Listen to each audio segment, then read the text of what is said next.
Now, Kenya's government maintains it will shut down the world's largest refugee camp, Daadab, but admits there are delays. Government is awaiting funding from the UN Refugee Agency. The money is meant to go to repatriating hundreds of thousands of refugees back to Somalia.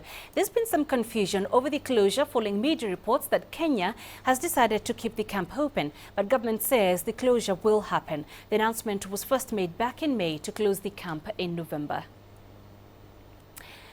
Let's get more now from CCTV's Abdulaziz Bilo, who's live for us in Mogadishu, and Robert Nagil, of course, joining me here in studio. Robert, let me begin with you. Kenya did insist it will close down the camp. Initially, it was supposed to close it down by November of this year. So now it says there shall be delays. What new deadlines are we looking at?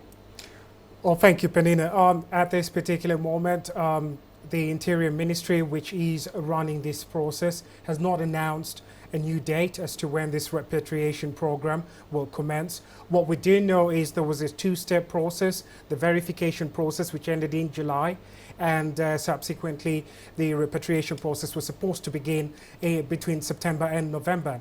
However, as of this moment, they simply have told us that that process has been suspended for the unforeseen future until certain guarantees are put in place. Part of those guarantees, of course, are resources, and another part of those guarantees is the situation down in Somalia itself. Okay. Abdulaziz, is coming to you. The government has maintained it will close the Daadab. Of course, there were reports that that closure has been put on hold for now, but we understand the government just saying no, it's just delaying the closure of the camp. So how has this news been received there in Somalia?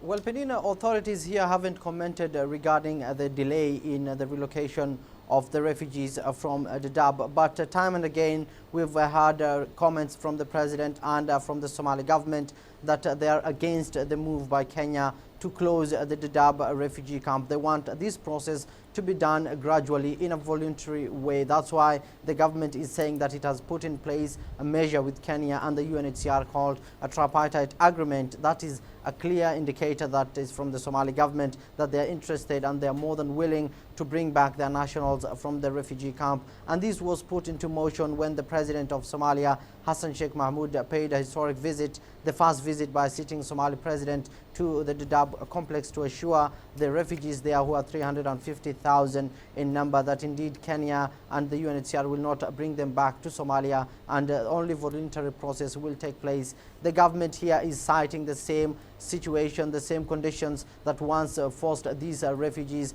to go to Kenya to seek for safety and to get health and education there at the camp. It's saying that it's trying to create a safe, secure environment here backed by AMISOM forces as well as Kenyan forces in southern Somalia. And until the country is pacified enough for the relocation of these refugees, then the government is saying that the young people who are coming from the refugee camps might be vulnerable to the Al-Shabaab and they might be recruited and join the militant group, in this case, Penina. All right. So, Robert, let's pick it up from where Abdulaziz has left off, which is what the Somali government is saying, that these returnees are a likely recruitment, there's a very fertile recruitment ground for Al-Shabaab. So what efforts are there, coordinated efforts between Somalia, Kenya, the region and the international community to cushion these returnees from recruitment by the Al-Shabaab?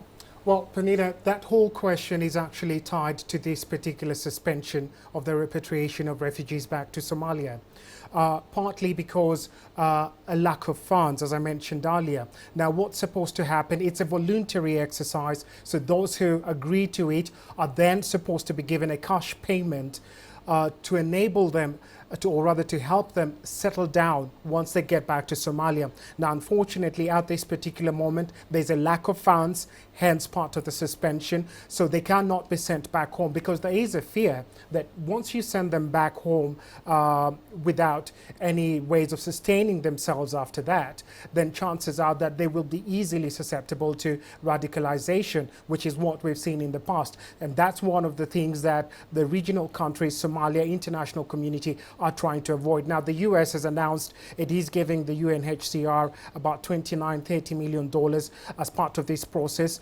We know that This is also tied to the ground operations in Somalia by regional countries who are trying to stabilize the security situation there. We know there's an election coming up. So all these factors are all tied together to make sure that first there's an enabling security situation on the ground where these refugees who are being repatriated can go back, settle down, have some cash payment to begin sustaining themselves again, to avoid being radicalized and basically seeing this problem crop up again of Al-Shabaab trying to not just increase their numbers, but increase their attacks on regional countries and within Somalia as well. Okay. Abdulaziz, since the announcement by the Kenyan government back in May that it was closing Daadab, how many refugees have returned back home?